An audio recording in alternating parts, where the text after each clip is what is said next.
Let me give you another example. This is so cool. This is so cool. It's Northrop Frye, who is a biblical scholar at the University of Toronto.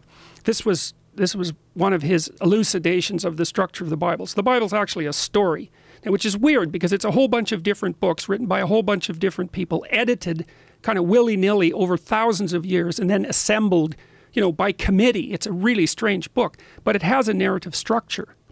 So, and that sort of emerged as a collective decision across these thousands of years. So, the Old Testament, here's the rough story in the Old Testament. Israel is sort of a middle power, and it rises to power, so, and domination. And then a prophet arises and says, look, you guys, you're all successful now. You're starting to get corrupt. You're not paying attention to the widows and children.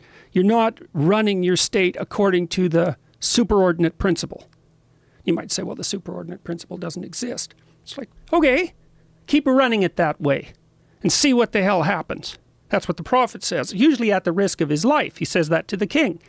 It's like, fine, you don't believe in God, you don't believe in the superordinate principle. Let's say that, the superordinate ethical principle. No problem. Keep doing what you're doing. Let's see what happens.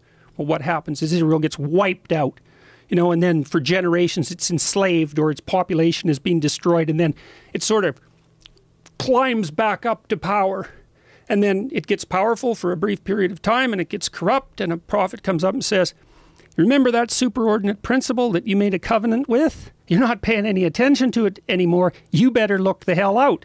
And everyone ignores it, and bang. So it's order, corruption, chaos. Order, corruption, chaos. That happens 6 times now. So there's an idea behind it.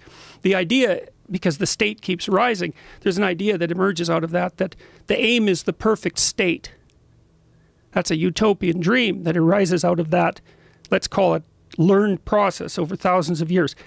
If we could only get the state perfect, if we could only get the state of perfect, well, let's say like the state of Israel, or the Russian state, the communist state, if we could only bring utopia in at the political level, our problems would be solved. Well, then what happens is there's a transition in conceptualization. That happens with the New Testament. And the New Testament conceptualization is, wait a minute, the state isn't salvation. The individual is salvation. Now you say, well, we're going to just throw that out, are we? That was a hell of a discovery, man. And then there's more to it. It's not only is the individual salvation, it's the truthful individual that's salvation. You think of how difficult a concept like that is to develop. If there's anything less self-evident than that. You know, because you think, well, who's going to run the dominance hierarchy? It's like the biggest bloody monster with a club. It's like, no, it turns out those are unstable. Those societies are unstable. They don't work. They collapse into chaos. They get corrupt. They lose sight of the superordinate principle, whatever that is. The stable solution is the individual that tells the truth. And it's taken us forever to figure that out. And that's partly what the postmodernists are after. That's their anti-phallogocentrism. That's why they skitter off and hide in their ideology. They're afraid to come out. They're afraid to be seen. They're afraid to speak because they have nothing to say. So we have to get sophisticated about this stuff, or we're going to throw it away without understanding it. It's unbelievable. Like that story is, it's the story upon Western civilization. It's the story upon which Western civilization is founded. That's why Nietzsche said when God was dead that everything would collapse into chaos. He didn't say that triumphantly. He knew what was going to happen. So did Dostoevsky. That's why I admire those people so much. They knew what was coming. So what I've been trying to do, and I've been guided in large part by Jung, because he was the first. See, Jung took Nietzsche's problem seriously.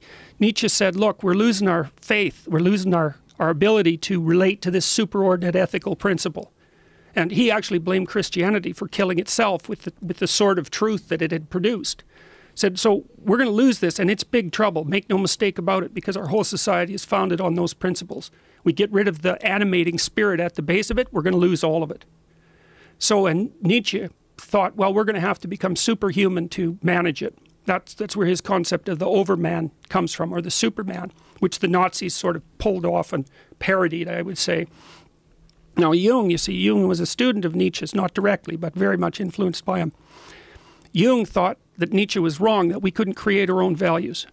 Because look, it's so hard to create your own value. Like, let's say you're kind of an overweight guy and you decide to go to the gym for your New Year's resolution. It's like you don't. You go twice and then you stop, and it's because you can't create your own values, right? It's hard. You're not your own slave. You can't just tell yourself what to do. You have a nature. And so Jung's idea was, well, that we had to go back to the mythology. We had to go back to the stories. We had to go back into the underground, unconscious chaos and lift out what we had forgotten. And that's what he was trying to do with his psychology, and he's done it very effectively. Very, very effectively. He was a revolutionary thinker, but very difficult to understand. And so I've been working with Jung's ideas for a long time, trying to, I would say, make them more rational and articulate. And believe me, that's no critique, because every time I go back to Jung, which I do from time to time, thinking I've kind of mastered him, I learn a bunch of stuff that I didn't know. So what I've been trying to do is to resurrect, I'm trying to resurrect the dormant logos, I suppose, if you have to put it that way. That's what I'm trying to do, and it's mostly in men. And they're starving for it. Why mostly in men? I don't know. That just seems to be what's happening. Like, about 90% of my viewers on YouTube are men. But then when I go speak publicly, it's all men. What the hell are they doing coming to hear somebody speak? Men don't do that, right? Women do that. And then I talk to them about truth and responsibility, and their eyes light up, because it's like no one ever mentioned that before. And it just boggles my mind.